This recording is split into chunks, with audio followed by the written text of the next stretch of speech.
unique transportation challenges in the country. The 1st District spans the I-95 corridor in Northern Virginia, which includes the worst traffic hotspot in the nation, all the way down to the Northern Neck and Middle Peninsula, which includes some of the most neglected rural roads and bridges in the state of Virginia.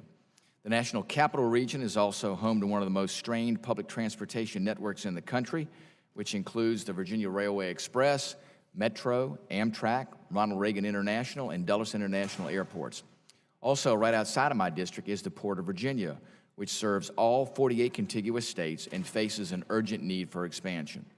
I would like to take this time to highlight transportation and infrastructure issues important to my district and to the Commonwealth of Virginia.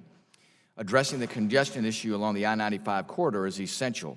I believe Congress can and should do more to provide adequate resources to leverage the state's investment to address the issues on I-95. Congress must prioritize public-private partnerships and innovative modern-day technologies.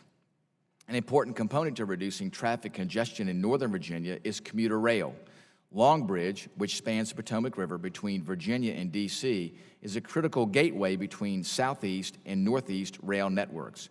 Constituents in my district rely on the services of Amtrak and the Virginia Railway Express, better known as VRE, to commute throughout D.C. and Northern Virginia. The current Long Bridge structure is the primary constraint limiting VRE's ability to operate more passenger trains that could significantly reduce traffic in Northern Virginia. Healthy investments in federal formula programs will support VRE's ongoing and future investments to expand their service. My constituents, as well as members of Congress, rely on the services provided by the Ronald Reagan International Airport and Dulles International Airport. The region and nation benefit from the successes of DCA and IED. Congress should support sustainable funding mechanisms to allow these airports to make critical investments in safety, security, and efficiency. Also, maintaining the current slot and perimeter allotment at DCA is important to the stability of the region. The Port of Virginia, located right outside of my district, is one of the largest and busiest ports on the eastern seaboard. It manages cargo that is shipped to all 48 contiguous states, and increased shipping traffic and larger vessels are straining the port's current capacity. At its current depth and width, the port is experiencing an urgent need to deepen and expand its channels. I would like to thank the committee for its work on WRDA 2018, which fully authorized the port to deepen the Norfolk Harbor to 55 feet and widen the Thimble Shoals Channel to 1,400 feet. Continued federal resources are needed to support the over $350 million invested by the state of Virginia for navigation improvements already underway at the port. Lastly, expanding access to high-speed internet is critical to economic development and growth in our entire nation, but very important also to Virginia and to the areas within the 1st Congressional District.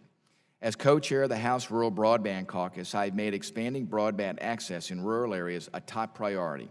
Currently, burdensome regulations are hindering shovel-ready projects from providing broadband access to unserved populations throughout the country.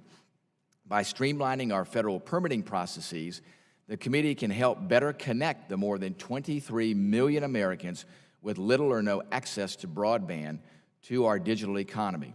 This helps our local economies, helps our education system, and also helps in healthcare access in these underserved areas of the nation.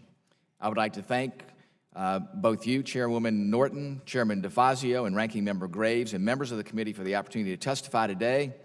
As you can see, my district faces a number of unique and substantial infrastructure challenges, and I look forward to working with you to solve these issues, to grow our economy, and to promote jobs, and to identify sources of funding for the continual effort to build and to rebuild our nation's transportation and infrastructure.